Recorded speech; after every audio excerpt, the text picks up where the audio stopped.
2021 թվականի ընտրություններից հետո ավելի լավ արդյունքներ ակնկալելու մասին է հայտարարում Հանրապետություն կուսակցության ղեկավար Արամ Սարգսյանը։ Քարոզարշավի 13-րդ օրը կուսակցության տեխնացուները Շիրակի մարզում ներկայացնում են իրենց նախընտրական ծրագրերն ու առաջնահերթությունները։ Պայքարում եմ մի բանի համար,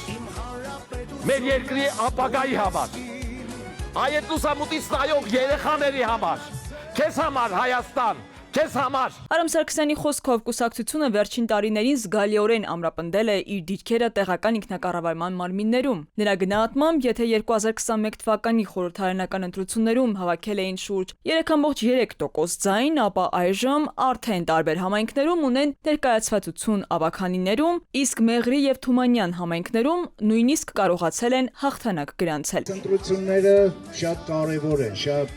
ճակատագրական են նույնիսկ մեր պետության համար, որտեղ մի նժարի վրա դրած է մեր պետությունը, պետականությունը, անկախությունը, մյուս նժարի վրա դրած է մեր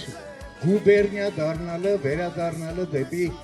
Ռուսաստան։ Կուսակցության ներկայացուցիչ Ռոմիկ Մխիթարյանի խոսքով իրենք փորձում են ընտրողներին ներկայանալ ոչ միայն խոստումներով, այլ նաև արդեն ունեցած փորձով ու համայնքներում արձանագրված արդյունքներով։ Քնարիկ Պետրոսյան, ժամը լրատվական։